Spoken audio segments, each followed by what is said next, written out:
یہ پچھلی ویڈیو کی کنٹینیویشن ہے اور ہم 7واں شعر پڑھ رہے تھے اور اس میں صرف شعری محاسن رہ گئے تھے. اس میں تشبیہات اور تراکیب کا استعمال ہے. یہ طویل ترکیب ہے. اسیر دام رنگ گل، تبلو علم ہی پاس ہے اپنے نہ ملک و مال، ہم سے خلاف ہو کے کرے گا زمانہ کیا.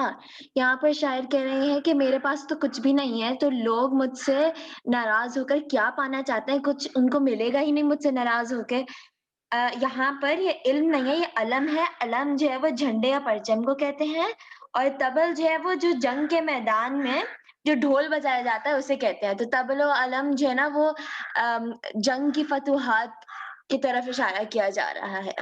اچھا، اور ملک و مال، جاگیر و دولت. ٹھیک ہے، تو یہاں پر جو ہے وہ آتش اپنی سادگی اور قلندرانہ زندگی کی طرف اشارہ کرتے ہوئے یہ کہہ رہے ہیں کہ ہمارے پاس تو نہ ہی شان و شوکت ہے، نہ ہی کوئی ایسی فتوحات ہے جن کا ہم اعلان کریں، اور نہ ہی ہمارے پاس دولت ہے، نہ ہی جاگیر ہے. پھر بھلا لوگ ہمارے مخالف کیوں ہیں جبکہ ہمارے پاس تو صرف محبت کی جاگیر ہے اور یہی جذبہ ہمارا اثاثہ ہے. وہ کہہ رہے ہیں کہ ہم تو خود ہی خالی ہاتھ ہیں، ہماری دشمنی سے کیا ہوگا. یہاں پر کوئی خاص شعری محاسن نظر نہیں آ رہے ہیں. آتی ہے کس طرح سے میرے قبض روح کو، دیکھوں تو موت ڈھونڈ رہی ہے بہانہ کیا. قبض روح ایک ترکیب ہے، یعنی جڑے ہوئے الفاظ ہیں یہ دو. اور یہاں پر جو ہے وہ شاعر یہ کہہ رہے ہیں کہ جو زندگی ہے یہ عارضی ہے اور موت کبھی بھی کسی بھی وقت کو آ سکتی ہے. قبض روح سے مراد ہے یعنی جان نکالنا. یہاں پر آتش نے نہایت سادگی اور سلاست سے فلسفہ زندگی اور موت کو بیان کیا ہے. ویسے تو مسلمان، یہ تو ہمارا ایمان ہے نا کہ ہر ذی روح کو موت کا ذائقہ چکھنا ہی ہے، کوئی نہ کوئی بہانہ بنا کر موت نے آنا ہی ہے. تو شاعر اس حقیقت کا اعتراف کر رہے ہیں اور وہ منتظر ہیں کہ دیکھتے ہیں کہ ہماری موت کب کس وقت آنے سے ہم تک پہنچتی ہے. ہوتا ہے زرد سن کے جو نامرد مدعی، رستم کی داستاں ہے ہمارا فسانہ کیا. اچھا، یہاں پر زرد ہونا یعنی خوف سے رنگ پیلا ہو جانا، خوف سے رنگ پیلا پڑ جانا، اور یہ ایک محاورہ ہے.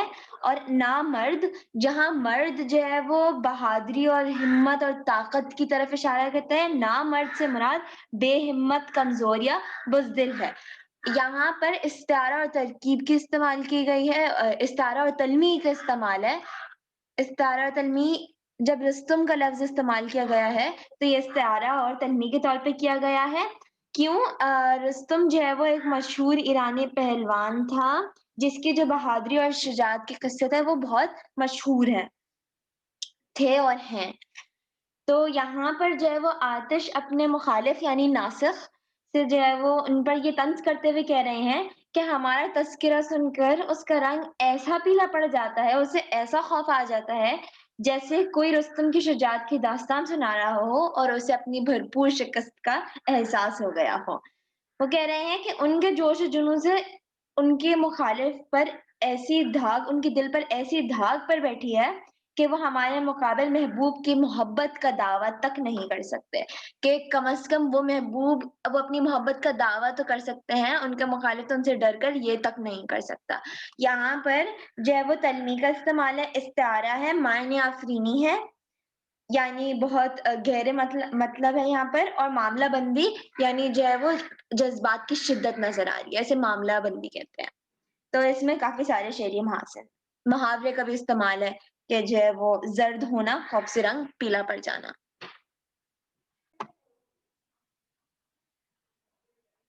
بے یار سازوار نہ ہوئے گا گوش کو، مضرب ہمیں سناتا ہے اپنا ترانہ کیا. بے یار یعنی دوست کے بغیر، اور یہاں پر اس کا مطلب ہے محبوب کے بغیر. سازوار جو ہے وہ سامان کو کہتے ہیں، اور جو ہے وہ مضرب جو ہے وہ ایک میوزیکل انسٹرومنٹ کو کہتے ہیں. تو یہاں پر جو ہے وہ آتش اپنی محبوب کی جدائی میں اپنی کیفیت بیان کر رہے ہیں. وہ کہہ رہے ہیں کہ جب محبوب موجود ہوتا ہے تو زندگی حسین و جمیل لگتی ہے، لیکن اگر محبوب نہ ہو اور اگر کسی محفل میں کوئی مضرب موسیقی کا رنگ بکھیرے تو یہ جو ہے محفل ویران لگتی ہے. اور یہ سریلی ساز بھی معلوم نہیں ہوتے بلکہ ہمیں مزید محبوب کی محرومیت کا، اس کی جدائی کا احساس دلاتے ہیں. यहाँ पर हमें मामला बंदी नज़र आ रही है कि कैसे वो अपनी जज़्बात की शिद्दत बयान कर रहे हैं। सय्याद गुल अज़ार सय्याद गुल अज़ार दिखाता है सैरे बाग़, बुलबुल क़फ़स में याद करे आशियाना क्या। सय्याद हमने पहले भी पढ़ा था, क़ैद करने वाले को कहते हैं। और गुल अज़ार जो है वो का मतलब है फूलों जैसा नर्म और नाज़ुक। सैरे बाग़ यानी बाग़ की रौनकों का नज़ारा। क़फ़स जो है वो क़ैद खाने को, पिंजरे को कहते हैं, और यहाँ पर शेर महासिन तशबीह है।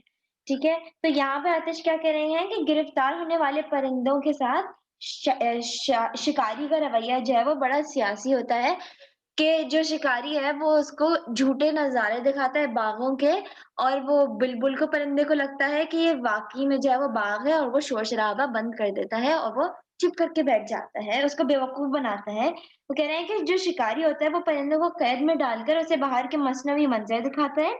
चुनांचे मासूम जो परिंदा है उसे हक़ीक़ी बाहर समझकर शोर-शराबा बंद कर देता है, और यूँ शिकारी अपने जाल में कामयाब हो जाता है। तिरछी निगाह से ताए दिल हो चुका शिकार, जब तीर कच पड़े तो उड़ेगा निशाना क्या। तो यहाँ पर जो है वो आतिश कह रहे हैं, पहले मिसरे में तो वो तंज़ कर रहे हैं, वो कह रहे हैं कि जब तुम मुझे टेढ़ी नज़र से देखोगे तो क्या मेरे दिल पर सीधा निशाना लगेगा? नहीं लगेगा। तुम मुझे प्यार भरी, मोहब्बत भरी नज़र से देखो, तब जाकर जो है वो मैं तुम्हारा कैदी बनूँगा। तो तिरछी निगाह का मतलब होता है टेढ़ी निगाह, सरसरी निगाह। तायर जो है वो परिंदा है, और वो अपने दिल को एक परिंदा कह रहे हैं जिसको महबूब शिकार करने की कोशिश कर रहा है। कज यानी टेढ़ा, और यहाँ पर तशबीहात का इस्तेमाल है। तो क्या कह रहे हैं, एक तो गज़ल में जो है वो जो महबूब की निगाह है उसे तीर से तशबीह देना बहुत आम रिवायत है। ठीक है? तो आतिश ये कह रहे हैं कि जब महबूब हमें अपनी मोहब्बत का असीर बनाना चाहता है, कैदी बनाना चाहता है, और अगर वो सरसरी यानी टेढ़ी निगाह से देखता है और ये समझता है कि हम असीर यानी कैद हो जाएँगे, तो ये उसकी भूल है, क्योंकि अगर निगाह निशाने पर सीधा होने के बजाय टेढ़ा निशाना लगे, तो वो उसका वार खता जाएगा यानी बेकार जाएगा। तो महबूब को ये चाहिए कि वो मोहब्बत भरी, प्यार भरी निगाह डाले, ताकि हम भी उसकी मोहब्बत में गिरफ्तार हो सकें। यहाँ पर तंज़ है महबूब के ऊपर। बेताब है कमाल हमारा दिले हुज़ीं, मेहमान सराय जिस्म का होगा रवाना क्या। यहाँ पर आतिश कह रहे हैं कि जो रूह है वो जिस्म में चंद दिन की मेहमान है, और फिर वो चली जाती है यानी मौत आ जाती है। तो बेताब का मतलब होता है बेचैन, दिले हुज़ीं यानी कोई गमगीन दिल, और यहाँ पर तशबीहात का इस्तेमाल है। रूह को मेहमान से और जिस्म को सराय से इस्तिआरा किया है, कि जिस तरह कोई मेहमान सराय यानी घर में चंद दिन क़याम करता है और आगे रवाना हो जाता है, इसी तरह जिस्म सराय से रूह चंद दिन की मेहमान है और दुनिया की रौनकों में उसका दिल लग गया है। लेकिन अब कुछ दिनों से दिल मुज़तरब है, बेक़रार है, बेचैन है, ऐसा लग रहा है आतिश को कि जिस्म से अब रूह का वापस जाने का वक़्त आ गया, इसीलिए उनका दिल जो है वो बेचैन है, और यानी उनकी मौत करीब है।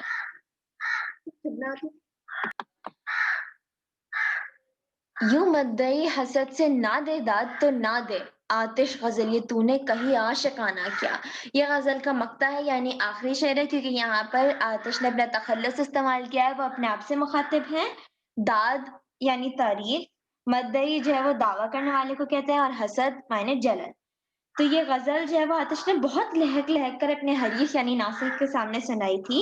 अलबत्ता उनका अंदाज़ जारहाना नहीं था, लेकिन हर शेर से किसी न किसी तरह तंज़ का नशतरश चलता रहा, और आखिरी शेर यानी मक्ता में उन्होंने अपनी शायराना अज़मत पर फ़ख्र करते हुए ये कहा कि अगरचे मेरी ये गज़ल तख़लीक़ी तौर पर मुकम्मल है और फ़िक्र सुख़न का बेहतरीन नमूना है। वो कह रहे हैं कि मेरी ग़ज़ल तो बहुत बेहतरीन है, बहुत अच्छे तरह से लिखी गई है, मैंने बहुत अच्छी ग़ज़ल कही है, लेकिन जो मुझसे हसद करने वाला मेरा हरीफ़ है, इस ग़ज़ल में कोई कमी नहीं है, लेकिन जो मेरा हरीफ़ है, मुझसे हसद करता है, वो मेरी हर खूबी में चुभन ज़रूर महसूस करेगा, इसीलिए वो इस ग़ज़ल से मुतासिर हुआ है, लेकिन उसके बावजूद वो इसको सराहेगा नहीं, क्योंकि वो मुझसे रक़ाबत रखता है। ये जो शेर है, ये अपने हरीफ पर भरपूर वार था। बस यहाँ पर जो है वो आतिश की पहली ग़ज़ल ख़त्म हो जाती है।